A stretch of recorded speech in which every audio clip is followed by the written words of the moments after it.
स्वागत है आपका अपने चैनल एकलव्य स्टडी पॉइंट पे। और मेरा नाम है सचिन और आज की इस वीडियो में हम क्लास 12 की हिंदी पढ़ने वाले हैं और चैप्टर का नाम है बाजार दर्शन। और फर्स्ट टर्म से जो आपका ये चैप्टर आने वाला है इसके इंपॉर्टेंट एमसीक्यूज आज हम इस वीडियो में करने वाले हैं। तो आइए वीडियो को स्टार्ट करते हैं। आपको बताना चाहूँगा आप मुझे इंस्टाग्राम पे फॉलो कर सकते हैं। मेरा यूज़र नेम आपकी स्क्रीन पे है। आपकी कोई भी कन्फ्यूज़न या समस्या हो आप आकर मुझसे पूछ सकते हैं। टेलीग्राम ग्रुप को आप ज़रूर ज्वाइन कर लीजिए। आपको टेलीग्राम ओपन करना है, class 12 ESP new group search मारना है और वहाँ पे आपको लेटेस्ट अपडेट्स मिलते रहेंगे। ठीक है, और आपको ये जो सामने लिखा हुआ है क्लास 12 ईएसपी न्यू ग्रुप, ये आपको सर्च मारोगे तो आपको वहाँ पे वो ग्रुप जो है वो दिख जाएगा। वेबसाइट पे आप नोट्स पढ़ सकते हो अलग अलग सब्जेक्ट्स के, history, political science, physical education, ठीक है, होम साइंस और आपकी हिंदी, इंग्लिश। और वेबसाइट आपके सामने लिखी हुई है www.eklavyastudypoint.com। अब आगे बढ़ते हैं। आज का हमारा पहला प्रश्न है, बाजार दर्शन पाठ के लेखक कौन हैं? जैनेन्द्र कुमार, प्रेमचंद, हरिशंकर परसाई या महादेवी वर्मा? तो इसका सही आंसर होगा जैनेन्द्र कुमार। अगला प्रश्न है, यह पाठ गद्य लेखन की कौन सी विधा में लिखा गया है या रचित है? ठीक है, कहानी, निबंध, उपन्यास या एकांकी? तो ये जो है ये एक निबंध की तरह लिखा गया है बाजार दर्शन। बाजार का पोषण करने वाले अर्थशास्त्र को लेखक ने क्या नाम दिया? नीति शास्त्र, अनीति शास्त्र, समाज शास्त्र या इनमें से कोई नहीं? तो सही आंसर होगा अनीति शास्त्र। ठीक है, जो बाजार का जो पोषण करने वाला जो अर्थशास्त्र बताया गया है इस पूरे अध्याय के अंदर, उसमें लेखक ने उसको अनीति शास्त्र का नाम दिया। लेखक के मित्र ने खरीदारी का श्रेय किसे दिया? स्वयं को, अपनी पत्नी को, मित्र को या इनमें से कोई नहीं? तो सही आंसर होगा अपनी पत्नी को। लेखक ने किसे पावर कहा? ठीक है, बाजार को, मित्र को, पैसे को या पत्नी को? तो लेखक ने पैसे को ही पावर बताया है इसमें। बाजार को शैतान का जाल किसने कहा? मित्र ने, पत्नी ने, लेखक ने या इनमें से कोई नहीं? तो सही आंसर होगा मित्र ने बाजार को शैतान का जाल कहा था। लेखक क्या खाली लेकर बाजार ना जाने को कहता था? मन, थैला, पर्स या इनमें से कोई नहीं? इसका आंसर आप मुझे कमेंट बॉक्स में देंगे कि मतलब क्या लेखक ऐसा कहता था कि हमें खाली मन लेकर बाजार नहीं जाना चाहिए, या खाली थैला लेकर नहीं जाना चाहिए, या खाली पर्स? ठीक है। अगला प्रश्न है, पाठ में लेखक के कितने मित्रों का जिक्र हुआ है? एक, दो, तीन या चार? सही आंसर यहाँ पे होगा दो मित्रों का। बाजार दर्शन पाठ में लेखक ने किसका वर्णन किया है? उपभोक्तावाद का, सांप्रदायिकता का, बाजार के जादुई प्रभाव का या उत्पादों का? तो इसमें बाजार के जादुई प्रभाव का वर्णन किया गया है, जैसा कि चैप्टर का नाम भी है बाजार दर्शन। बाजार का जादू जो है इसका प्रभाव पाठ में किस पात्र पर नहीं पड़ता? लेखक पर, पत्नी पर, भगत जी पर या शर्मा जी पर? तो उसका सही आंसर हो जाएगा भगत जी। जो भगत जी नाम का कैरेक्टर है उसके ऊपर बाजार के जादू का कोई असर नहीं होता। बाजार दर्शन का प्रतिपाद्य क्या है? यानी कि अगर हम एक वर्ड में इसको अगर कहना चाहें या एक छोटा सा इसको कोई टाइटल अगर हम दे सकते हैं, ठीक है, कि जो सूटेबल हो इसकी समरी की तरह।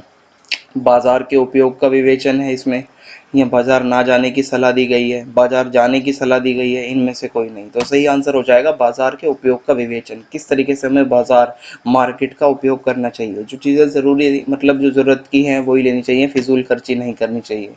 बाजार में जादू को कौन सी इंद्रियां पकड़ती हैं?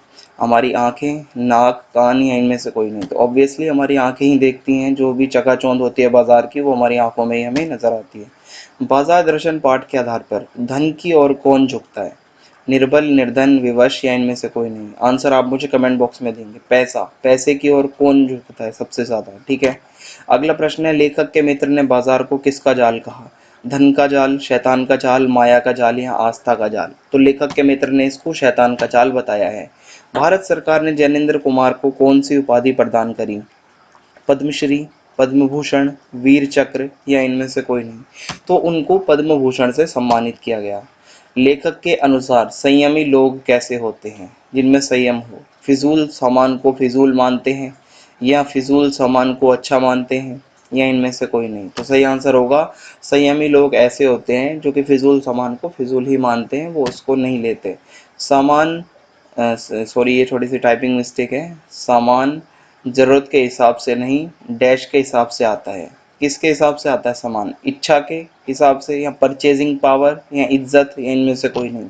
सही आंसर होगा परचेजिंग पावर। जो हमारी खरीदने की शक्ति होती है उसी के हिसाब से हमारा सामान आता है बाजार में जब हम जाते हैं। बाजार में सामान को कैसे रखा जाता है? बोरी में, सजा धजा कर, गंदा करके, या इनमें से कोई नहीं? सही आंसर होगा सजा धजा कर। बाजार की जो चकाचौंध होती है उसमें एकदम सारे सामानों को अच्छे से सजाया जाता है। लेखक के दूसरे मित्र ने बाजार से क्या खरीदा? फल, सब्जी, कपड़े या कुछ नहीं?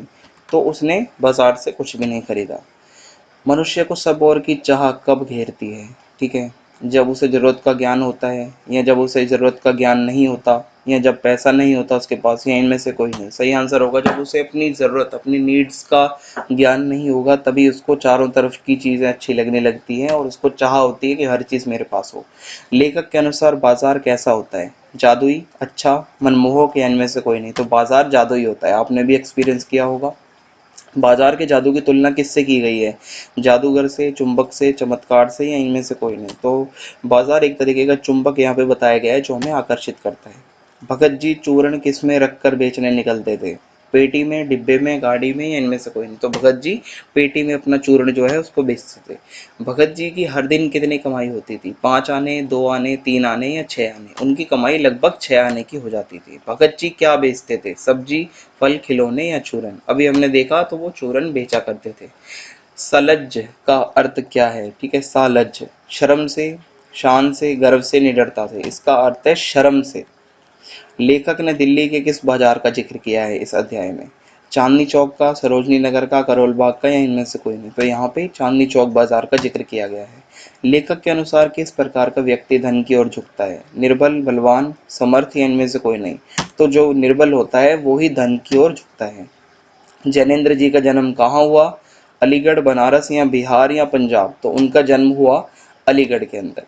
परचेजिंग पावर वाले लोग बाजार को क्या देते हैं? जादुई ताकत, शैतानी शक्ति, भक्ति, या इनमें से कोई नहीं? सही आंसर होगा शैतानी शक्ति, क्योंकि परचेजिंग पावर वाले लोग जो होते हैं वो पैसे के धनी होते हैं, वो सारी चीज़ें अच्छे से खरीद लेते हैं, ठीक है, इसलिए वो बाजार को एक शैतानी शक्ति देते हैं।